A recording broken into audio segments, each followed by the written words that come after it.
Jérémie, chapitre 33, c'est le dernier chapitre de ce livret de la consolation, juste avant que Babylone ne tombe. Jérémie qui explique que oui, Babylone va tomber, mais qu'un avenir est possible. Ce qui permet d'alléger un tout petit peu la peine, mais il faut quand même comprendre l'état de stupéfaction dans lequel ces chapitres ont été écrits. Jérémie est toujours dans une prison. Jérémie est toujours en plein siège de Jérusalem. Alors que la ville est à l'agonie, une prophétie qui arrive comme un rayon de lumière au milieu des ténèbres. Dans les rues de Jérusalem, pendant ce temps-là, il y avait des scènes de cannibalisme. On en était là.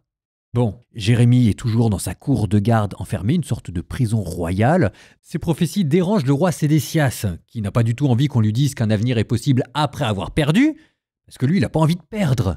Il veut continuer la guerre. Pourquoi, comment? Il y a toujours une sorte de mystère là-dedans. On a vu qu'il y avait des rêves de grandeur nationaliste, mais on se dit que c'est quand même bizarre, cette sorte d'aveuglement dans lequel le roi Sédécias est enfermé, et pas seulement lui, mais tous les rois de Juda depuis quelques générations. Je vous rassure, dans quelques chapitres, on aura la réponse grâce à Jérémie. C'est dans cette cellule de prisonniers que Jérémie continue de recevoir un des plus grands messages d'espoir de l'Ancien Testament. Vous aviez déjà eu, à travers un signe prophétique, l'achat d'un champ, mais cette fois-ci, c'est une prophétie, c'est un oracle. Vous aviez le geste, vous avez maintenant la parole. Ça vous prendra en verset 3, une phrase qui vous dit « Invoque-moi et je te répondrai ». Dieu qui, dans la détresse, continue d'accompagner son peuple. C'est ça ce que ça veut dire. Dieu ne nous abandonne pas, même au plus profond de la détresse. Invoque-moi et je te répondrai, je te révélerai des choses grandes et cachées que tu ne connais pas. Oh, ça, c'est toujours Dieu. Sa réponse, c'est à la fois très beau et en même temps, on aimerait bien en avoir d'autres.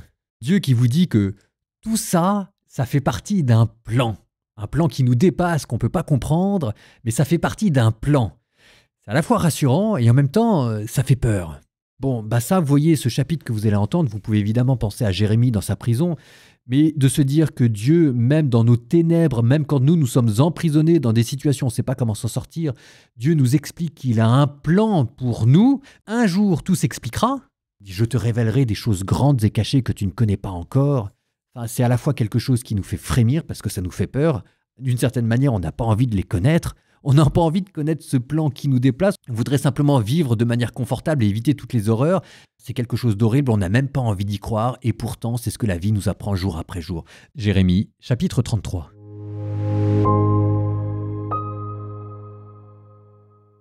La parole du Seigneur fut adressée de nouveau à Jérémie, alors qu'il était encore détenu dans la cour de garde. Ainsi parle le Seigneur, qui a fait et façonné ce qui est stable, lui dont le nom est le Seigneur. Invoque-moi et je te répondrai. Je te révélerai des choses grandes et inaccessibles que tu ne connais pas. Oui, ainsi a parlé le Seigneur, le Dieu d'Israël, à propos des maisons de cette ville et des maisons des rois de Juda, qui seront renversées face au remblai et à l'épée. On viendra combattre les Chaldéens et remplir les maisons avec les cadavres des gens que j'ai frappés dans ma colère et ma fureur, car j'avais caché mon visage à cette ville à cause de toute leur méchanceté. Je vais cicatriser sa plaie et la guérir, je les guérirai, je leur ferai voir à profusion la paix et la stabilité, je ramènerai les captifs de Juda et les captifs d'Israël, je les rétablirai comme autrefois, je les purifierai de toute la faute qu'ils ont commise envers moi, je pardonnerai toutes les fautes qu'ils ont commises envers moi en se révoltant contre moi. Cette ville fera ma joyeuse renommée, elle sera ma louange et ma parure devant toutes les nations de la terre quand elles apprendront tout le bonheur que je lui donne. Elles frémiront de crainte en voyant tout le bonheur et toute la paix que je lui donne. Ainsi parle le Seigneur. Dans ce lieu où vous dites « c'est un désert sans homme ni bétail », dans les villes de Juda et les rues de Jérusalem dévastées, sans habitants ni hommes ni bétail, on entendra de nouveau les chants d'allégresse et les chants de joie, le chant de l'époux et le chant de l'épousée, le chant de ceux qui présentent le sacrifice d'action de grâce dans la maison du Seigneur en disant « Rendez grâce au Seigneur de l'univers, oui, le Seigneur est bon, éternel est son amour. Car je ramènerai les captifs du pays, ce sera comme autrefois, dit le Seigneur. Ainsi parle le Seigneur de l'univers. Dans ce lieu déserté, tant par les hommes que par le bétail, et dans toutes les villes de la contrée, dans les villes de la montagne, du bas pays et du Néguev, dans le pays de Benjamin aux alentours de Jérusalem et dans les villes de Juda, les brebis passeront encore sous les mains de celui qui les compte, dit le Seigneur. Voici venir des jours, oracle du Seigneur, où j'accomplirai la part de bonheur que j'ai adressée à la maison d'Israël et à la maison de Juda. En ce temps-là, en ces jours-là, je ferai germer pour David un germe de justice, et il exercera dans le pays le droit et la justice. En ces jours-là, Juda sera sauvé, Jérusalem habitera en sécurité, et voici comment on la nommera: le Seigneur est notre justice. Oui, ainsi parle le Seigneur. Il ne manquera jamais à David un homme qui siège sur le trône de la maison d'Israël, et aux prêtres lévites ne manquera jamais en ma présence un homme qui fasse monter l'holocauste, qui brûle l'offrande et présente chaque jour le sacrifice. La parole du Seigneur fut adressée à Jérémie. Ainsi parle le Seigneur. Si vous pouviez rompre mon alliance avec le jour et mon alliance avec la nuit, de sorte que jour et nuit ne viennent plus en leur temps, ainsi serait rompue mon alliance avec mon serviteur David, et il n'y aurait plus de fils régnant sur son trône, et il en serait de même pour les prêtres lévites qui me servent.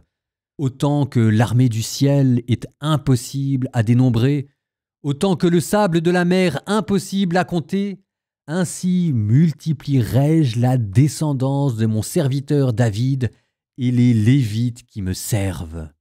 La parole du Seigneur fut adressée à Jérémie. N'as-tu pas remarqué ce que disent les gens de ce peuple? Le Seigneur a rejeté les 2 familles qu'il avait choisies. Et en parlant ainsi, il méprise mon peuple, qui n'est plus pour eux une nation. Ainsi parle le Seigneur. Si je n'avais pas établi mon alliance avec le jour et la nuit, ni les lois du ciel et de la terre, alors je pourrais aussi rejeter la descendance de Jacob et de mon serviteur David, et ne pas prendre en elle ce qui gouverne la descendance d'Abraham, d'Isaac et de Jacob.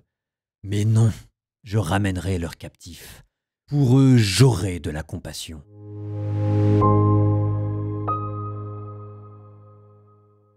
Reprenons ensemble. Dans ce lieu déserté tant par les hommes que par le bétail, ça c'est le temple de Jérusalem où plus personne n'adore Dieu, où le peuple a apostasié et où les prêtres ne font pas leur travail, il y aura encore un enclos où les bergers feront reposer leurs brebis. Et ça vous amène à Jésus quand il se qualifiera de bon pasteur et qui vous dit qu'il y aura un enclos pour un troupeau. Voici venir des jours. On arrive dans les temps derniers, oracle du Seigneur, où j'accomplirai la parole de bonheur. Le sens de notre vie, c'est le bonheur. On a été créé pour ça, et Dieu qui nous a créés pour être heureux se débrouillera pour nous rendre heureux malgré tout ce qu'on a pu commettre. En ces jours-là, en ce temps-là, je ferai germer pour David un germe de justice.